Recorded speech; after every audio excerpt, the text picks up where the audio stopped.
My name is H. Warren. I'm from San Francisco.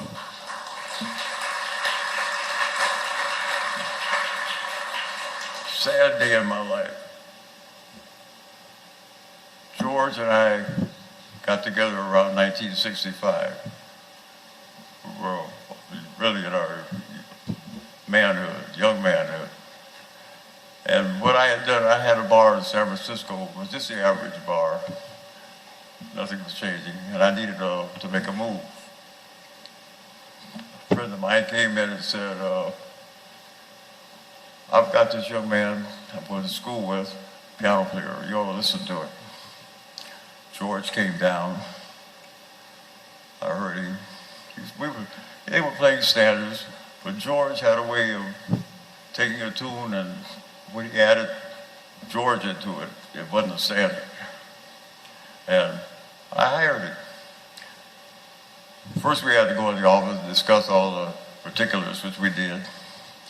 And he says, I've got one other hurdle we have to overcome, my mother. And I said, uh-oh. We started talking, his mother came down, made an appointment, and she came in, she walked around the club, and she said, first thing out of her mouth was, you know my son's only 18 years old. I said, no problem there, Ms. Duke, I can fix that. And secondly, you gotta protect him, keep him away from the dealers, the fast ladies, and no drinking. I said, okay, I can handle that. And she came up with one other stipulation.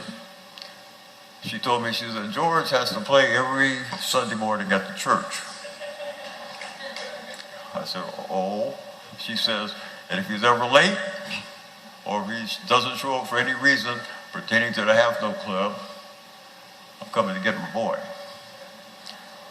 I think I had the only club in San Francisco that our music stopped at 11:30. On a Saturday night, I had to make sure George showed up for Sunday. I wasn't going to lose him behind that. And I noticed also by his participating in the club, how things started going up. I said, now we were not like the regular club, we were in front. And one night some young gentleman walked in there and said, I can sing. I said, yeah, right, I've heard that years. I said, George, this gentleman says he can work a tune. Join him up there. That gentleman's name was Jarreau. I think Al was a social worker in San Francisco around that time. I can't remember. But a hell of an athlete, by the way. People don't know. Well, anyway, George got up. I went and took a seat in the club. And I watched my customers just stop talking. And they started listening to these two guys working out up there. And I said, I got to have him too. And when those two guys hooked up, the Half Note Club in San Francisco took off like a rocket. Now I'm way out in front. I got the best act in town, best bar in town. What they did, they completed my dream. And I loved George so much that the whole city of San Francisco, he was ours first. And the whole city of San Francisco, they were so sad. My phone rang all day.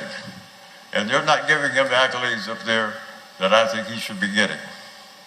Oh, and by the way, the mother, before she left, she told me, I said, well, Mrs. Duke, do you want a contract?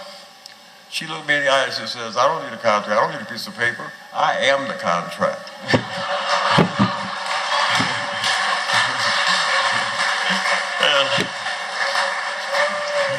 She was such a beautiful lady.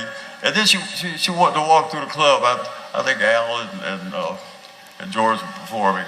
And we were all pretty young at that period. And she walked through the club, she came back in the office, she said to me, she said, I heard an old statement, old saying that now I'm beginning to think it might be true. She says, I walk through here and there's something to the saying that the students are running the school. we was having too much fun. Well, anyway, I just want to get around. I'm carrying all the wishes from the San Francisco George Duke's half-adult family, and let everybody know that how much we appreciate, how much we're going to miss him. And love you, George.